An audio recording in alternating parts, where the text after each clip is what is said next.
வணக்கம் உறவுகளுக்கு.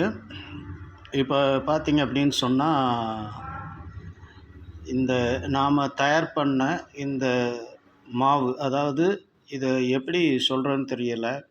ஏன்னா இது சத்து மாவுன்னு சொல்கிறதா, இல்லை தோசை மாவுன்னு சொல்கிறதா, இட்லி மாவுன்னு சொல்கிறதா, சப்பாத்தி மாவுன்னு சொல்கிறதா, இதுக்கு என்ன பேர் வைக்கிறதுன்னு தெரியல.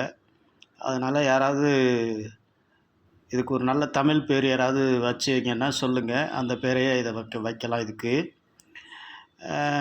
இப்போ பொதுவாக வந்து இது பல நவதானிய கலவை மாவு அப்படின்னு வைக்கலாம். அப்படி தான் இதை வைக்கணும் அப்படின்னு நினைக்கிறேன். எனக்கு தெரியல. இருந்தாலும் சொல்லுங்கள்.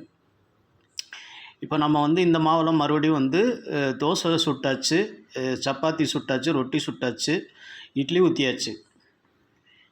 இப்போ வந்து பாயாசம் செஞ்சுருக்குது. இப்போ இன்றைக்கி வந்து பாயாசம். இந்த பாயாசத்தில் வந்து வெறும் மாவு மட்டும்தான் நான் போட்டிருக்கேன். அதில் கொஞ்சோண்டு முந்திரி பருப்பு, திராட்சை வறுத்து போட்டிருக்குது. மற்றபடி வேறு ஒன்றும் போடல. அதுக்கப்புறம் கொஞ்சம் பிஸ்தா போட்டிருக்குது.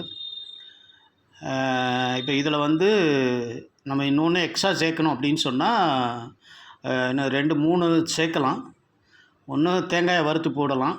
இன்னொன்று வந்து சவ்வரிசியை வேக வச்சு அதில் போட்டுக்கலாம். அது போக சவ்வரிசி, சேமியா, இது 3ம் போட்டோம்னா பாயசம் ரெடி ஆயிரும். இதில் நீங்கள் பால் கலக்கணும்னு அவசியம் கிடையாது.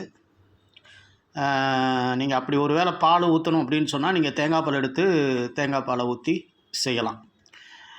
இதை இப்படியே சர்க்கரை போட்டும் சாப்பிட்லாம். முடிஞ்ச வரைக்கும் பனை வெல்லம், கருப்பட்டி, கல்கண்டு இந்த மாதிரி போட்டு சாப்பிடுங்க. முடியாதவங்க சர்க்கரை தான் இருக்குது அப்படின்னு சொன்னால் ஒன்றும் போட்டுக்கலாம், தப்பு இல்லை. பட் இருந்தாலும் வந்து அதனுடைய அந்த உண்மையான கிடைக்கக்கூடிய சத்து வந்து அது கிடைக்காது. அவ்வளோதான், வேறு ஒன்றும் இல்லை. குறைவாக கிடைக்கும் குறைவாக கிடைக்கும் அப்படின்னு வச்சுங்க. இப்போ 10 நாள் நடக்க வேண்டிய விஷயம், ஒரு வாரத்தில் நடக்க வேண்டிய விஷயம் 10 நாள் 20 நாள் ஆகும். அப்படி அந்த மாதிரி ஒரு கணக்கு எடுத்துக்கலாம். ஆக மொத்தத்தில் நம்மளுக்கு இப்போ வந்து என்ன சொல்கிறது, பாயாசம் ரெடி. இந்த நம்மளுடைய நவதானிய கலவை பொருளில் வந்து மாவில் வந்து நம்ம வந்து இப்போ பாயாசம் ரெடி பண்ணிட்டோம். நான் சாயங்காலமே வந்து சும்மா சிம்பிளாக செஞ்சு சாப்பிட்டு பார்த்தேன். அருமையாக இருந்துச்சு. அதுலேயே பெப்பர் போட்டு சாப்பிட்டு பார்த்தேன். ரொம்ப ரொம்ப அருமையாக இருந்துச்சு பெப்பர் போட்டு சாப்பிடும்போது. அதனால் குழந்தைகளுக்கு வந்து சாயங்கால நேரத்துலையும் கொடுக்கலாம், காலை நேரத்துலையும் கொடுக்கலாம். நீங்கள் டீ காப்பிக்கு பதிலாக கண்டிப்பாக இதை சாப்பிட்டீங்க அப்படின்னு சொன்னால் ஒரு மிகப்பெரிய மாற்றம் உங்கள் உடம்பில் தெரியும். அப்படிங்கிறது மறுக்க முடியாத உண்மை. அதனால் தயவுசெய்து உணவை மாற்றுங்கள். உங்களுடைய ஆரோக்கியம் உணவிலிருந்து தொடங்கட்டும்.